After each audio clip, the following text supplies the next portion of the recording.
कहानी की शुरुआत एक बहुत ही आम लेकिन दिल से जुड़ी हुई शिकायत से होती है। नोबिता अपने कमरे में बैठा है और हाथ वाले पंखे से हवा कर रहा है। पास में रखा इलेक्ट्रिक फैन बंद पड़ा है। मम्मी की आवाज आती है, बिजली बर्बाद मत करो, हाथ पंखे से काम चला लो।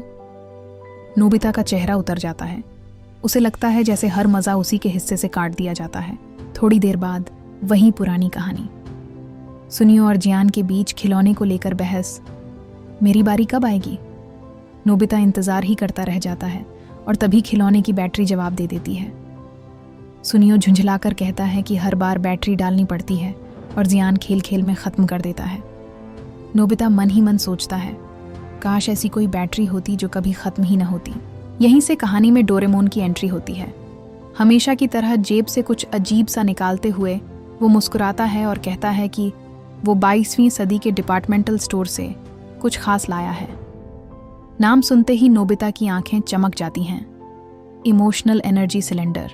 डोरेमोन बड़े आराम से समझाता है कि ये गैजेट इंसानों की भावनाओं से एनर्जी बनाकर जमा कर सकता है। नोबिता को आधी बात समझ आती है, आधी नहीं। लेकिन तभी मम्मी कमरे में आ जाती हैं और वही रोज का लेक्चर शुरू हो जाता है।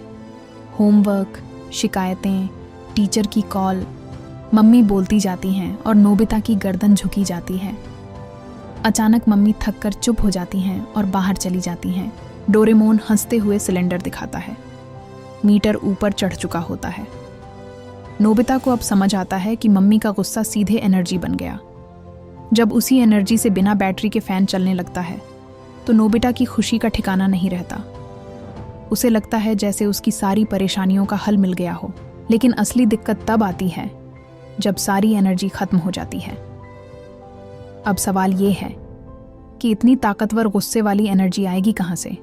नोबिता और डोरेमोन एक दूसरे की तरफ देखते हैं और दोनों के दिमाग में एक ही नाम आता है, जियान। जियान को ढूंढते हुए दोनों देखते हैं कि आज वो अजीब तरह से शांत है, सबकी मदद कर रहा है, मुस्कुरा रहा है। नोबिता को यकीन ही नहीं होता कि यही जियान है। अब मजबूरी में नोबिता खुद ही उसे चिढ़ाने की कोशिश करता है। एक छोटी सी बात और जियान का गुस्सा फूट पड़ता है। उसी पल डोरेमोन सिलेंडर ऑन कर देता है। नोबिता उसे नाम देता है, उसके साथ खेलता है, हंसता है। घर में पहली बार उसे लगता है कि कोई उसे बिना शर्त पसंद करता है। लेकिन मम्मी की सख्ती यहां भी आड़े आती है। डॉगी को घर में रखने की इजाजत नहीं मिलती। मजबूरी में नोबिता उसे दूर छोड़ आता है।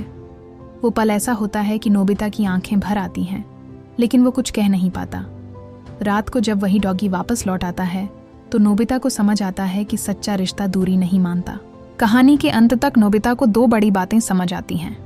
एक, हर समस्या का हल गैजेट नहीं होता, और दूसरी, भावनाएं सिर्फ एनर्जी नहीं होती, वो रिश्तों की नींव होती हैं। डोरेमोन हल्की मुस्कान के साथ नोबिता को देखता है, जैसे बिना कुछ कहे उसे समझा रहा हो। और नोबिता पहली बार चुपचाप उस बात को मान लेता है। संग।